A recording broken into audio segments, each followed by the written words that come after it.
భారత్ దక్షిణాఫ్రికా మధ్య జరిగిన 5వ టీ20 ఉత్కంఠంగా సాగింది. టీమిండియా అందించిన 232 పరుగుల భారీ టార్గెట్ చేజింగ్లో బరిలోకి దిగిన సౌత్ ఆఫ్రికా ఆరంభం నుంచి దూకుడు ప్రదర్శించింది. తొలి ఓవర్లోనే హ్యాట్రిక్ ఫోర్లతో శుభారంభం చేసిన క్వింటన్ డికాక్ పవర్ ప్లేలో భారత బౌలర్లను ఉతికారేశాడు. పేస్, స్పిన్ అన్న తేడా లేకుండా బౌండరీలు బాది మ్యాచ్పై పట్టు సాధించాడు. తొలి 10 ఓవర్లోనే సఫారీ ఆట చూసి మ్యాచ్ వన్ సైడ్ అని అందరూ ఫిక్స్ అయ్యారు. అది 10 ఓవర్ల తర్వాత మ్యాచ్ మొత్తం ఒక్కసారిగా మలుపు తిరిగింది. 11వ ఓవర్లో బంతి అందుకున్న జస్ప్రీత్ బుమ్రా అద్భుతమైన బంతితో హాఫ్ సెంచరీ బాదిన డికాక్ను కాటన్ బౌల్ చేశాడు.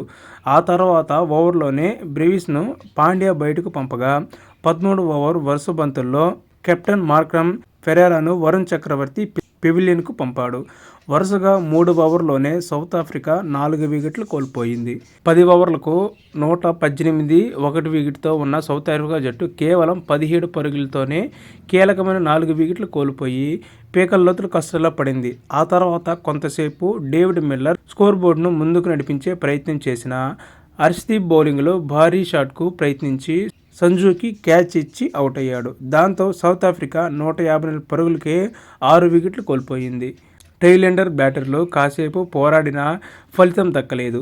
నిర్ణీత 20 ఓవర్లు ముగిసే సమయానికి సౌత్ ఆఫ్రికా జట్టు 8 వికెట్ల నష్టానికి 201 పరుగులు చేసింది. దాంతో టీమిండియా 30 పరుగుల తేడాతో విజయం సాధించింది. Quinton de Kock 65, Reeza Hendricks 12, Dewald Brevis 31, David Miller 18, Aiden Markram 6. Bharat బౌలర్లో వరుణ్ చక్రవర్తి 4 వికెట్లు పడగొట్టాడు. బుమ్రా 2, పాండ్యా 1, హర్షదీప్ 1 తీసుకున్నారు.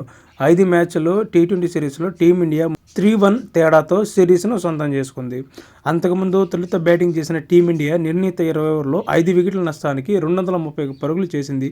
సంజు శాంసన్ 37, అభిషేక్ శర్మ 34, తిలక్ వర్మ 73, సూర్యకుమార్ యాదవ్ 5, హార్దిక్ పాండ్యా 63, శివం దూబే 10 పరుగులు చేశారు. సౌత్ ఆఫ్రికా బౌలర్లో కార్బన్ బాష్ 2 వికెట్లు పడగొట్టాడు. జార్జ్ లిండే, బాట్మన్ చెరొక వికెట్ తీసుకున్నారు. సో ఇది ఫ్రెండ్స్, అనుకున్నట్టే సిరీస్ అయితే భారత్ కైవసం చేసుకుంది.